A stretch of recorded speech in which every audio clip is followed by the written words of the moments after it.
Fala galera, eu sou o Mo e na última semana aí tivemos novidade na dança das cadeiras dos pilotos da Fórmula 1 e nem precisou esperar chegar as férias da Fórmula 1 agora no mês de agosto. Então, vamos falar nesse episódio o que aconteceu na AlphaTauri, quem saiu, foi merecido, quem chegou, foi merecido também? Vamos comentar e trocar ideia um pouquinho, então bora lá!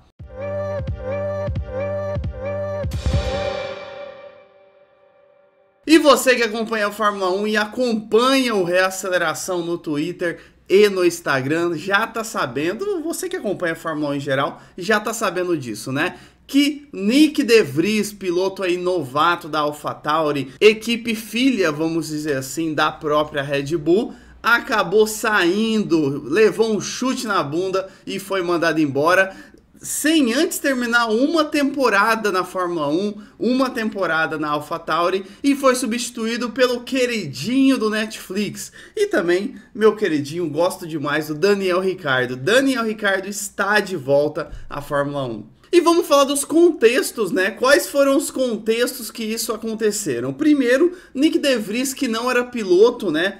Ele corria pela Fórmula E, era vencedor ali na Fórmula E, não tinha corrido ainda pela Fórmula 1, porém no ano passado, na temporada de 2022, ele teve uma atuação muito boa substituindo o Albon na própria Williams, lá no busão da Williams, e a gente olhou e falou, nossa, se ele tá performando na Williams, que tem esse carro que não é bom, tanto que o George Russell foi um cara que performou na Williams bem e conseguiu uma vaga ali, um assento na Mercedes, só para vocês terem noção. Então a gente viu o De Vries performando bem na Williams, foi uma época que o Albon teve apendicite, teve que fazer uma cirurgia, e na hora que a gente viu isso, a gente falou, nossa senhora, se esse cara tá performando lá, imagina num carro um pouquinho melhor. Por isso ele acabou conseguindo aí para esse ano de 2023, seu ano de estreia na Fórmula 1, né, o Nyck de Vries, na equipe da AlphaTauri, dividindo ali a equipe com o Tsunoda, que é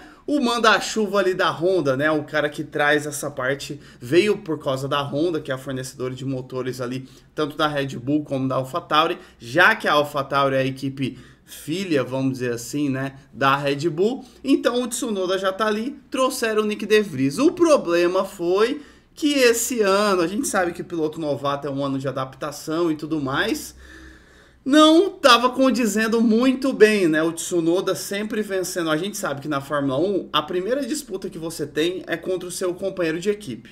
Depois você disputa contra os outros adversários, as outras equipes. Por quê?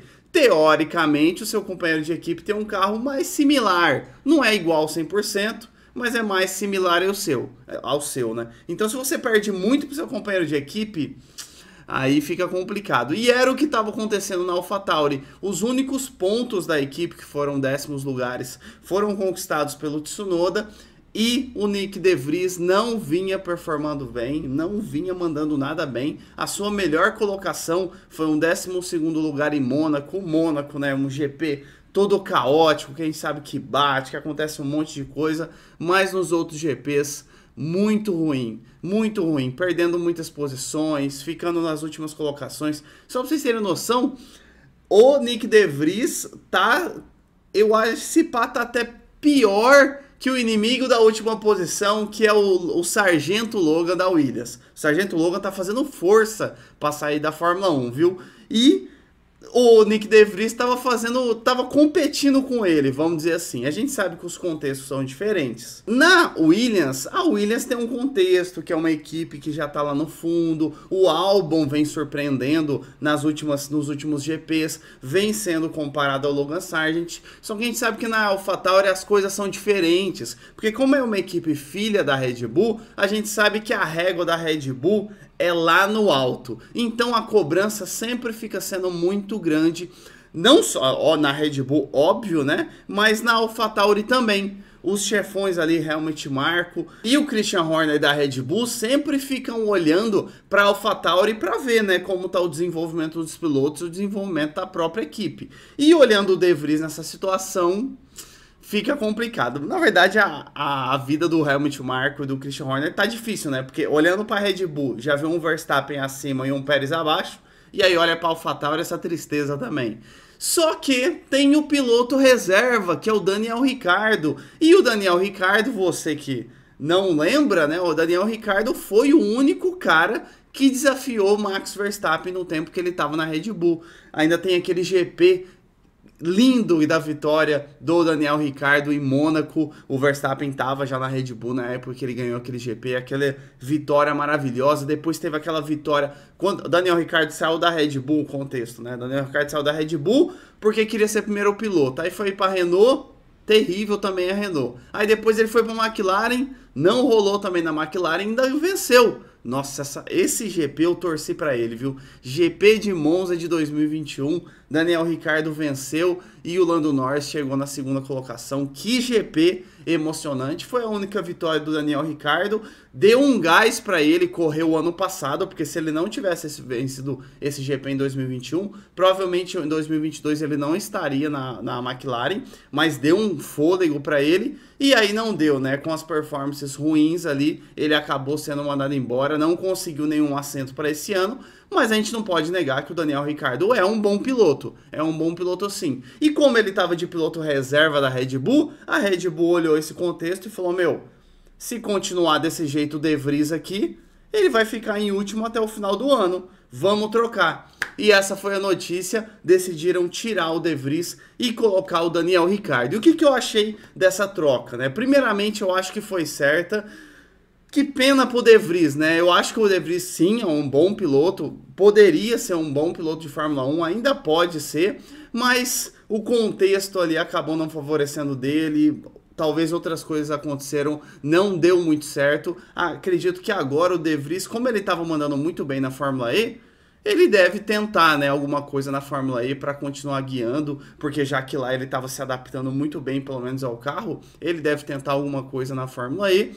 E o Daniel Ricciardo foi uma escolha muito certa para mim, para a Red Bull. Por quê? Traz um cara com mais experiência tanto no mundo Red Bull como na Fórmula 1. Então, tem um Tsunoda, que a gente sabe que é 880, e um cara como o Ricciardo, que é um cara mais experiente, que já venceu 8 vezes na Fórmula 1, é o cara com mais bagagem. E a gente sabe que essa estratégia às vezes dá certo, né? A própria Haas tá aí trazendo o Hülkenberg vem mandando bem, sim, na Haas. A Haas veio trazer esse cara como o Hülkenberg com mais experiência. Primeiro trouxeram o Magnussen, quando tinha o Mick Schumacher, agora trouxeram 2 pilotos com experiência, no caso do Hülkenberg.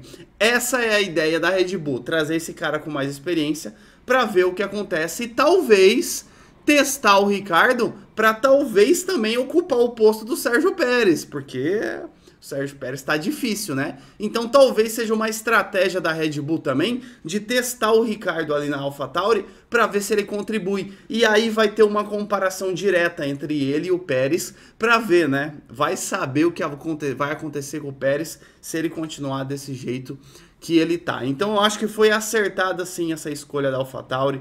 Do jeito que tava o De Vries, ia continuar com as mesmas performances. A régua do mundo Red Bull é muito alta. E é isso, né? Fórmula 1 é isso. São só 20 pilotos no mundo. É competitivo. A cada corrida os caras têm que dar o seu máximo. E infelizmente, ou felizmente, não sei, os caras que não mandam bem acabam sendo substituídos. Porque a régua da Fórmula 1 em si é uma régua muito alta. Tanto em performance em pista, como em trazer patrocínios para a equipe, né? Esse é o mundo da Fórmula 1. Não tem muito para onde fugir. E, vou ser bem sincero, gostamos demais do Daniel Ricciardo, né? E o Netflix deve ter ficado feliz demais com essa notícia. Porque imagina a próxima temporada de Drive to Survive com essa mudança agora pro Daniel Ricciardo. E imagina se o Daniel Ricciardo manda bem ainda. Nossa, aí a pauta dessa temporada do Netflix tá fechada. E antes da gente terminar, como eu acho que vai ser esse início do Ricciardo na AlphaTauri? Eu acho que o Ricciardo, obviamente, né, ele tava sem andar, sem ser um piloto titular da Fórmula 1. Então ele já fez testes com a Red Bull agora em Silverstone, pós esse 10º GP de 2023 da Fórmula 1, e ele já vai estrear agora no 11º GP, que é o da Hungria, esse final de semana. E o que eu acho, né? Eu acho que o Ricardo, a gente vai ter esse GP da Hungria, depois a gente vai ter férias de um mês aí da Fórmula 1. Eu acho que o Ricardo vai demorar umas 2, 3 corridas. Não acho que vai ser um ano de adaptação pro Ricardo, não. Esse GP da Hungria, vamos ver como ele vai vir no quali, nos treinos, como ele vai vir para essa corrida, mas eu acredito que uns 2, 3 GPs, 3 GPs, seja o teto para o Ricardo se adaptar ao carro. Se no 4º GP ele começar a mandar mal, igual o De Vries estava mandando, vai ficar feia a situação, viu? Mas eu acho, eu tenho boas expectativas com o Ricardo na AlphaTauri. Então é isso, galera. Se gostou do episódio, deixa um like para ajudar a gente na aceleração, trazer mais gente pro nosso mundo da Fórmula 1. Também clique aqui embaixo, né? Se você não tiver inscrito ainda, clique e se inscreva para não perder nada de Fórmula 1 aqui do Reaceleração. Então é isso, valeu, falou!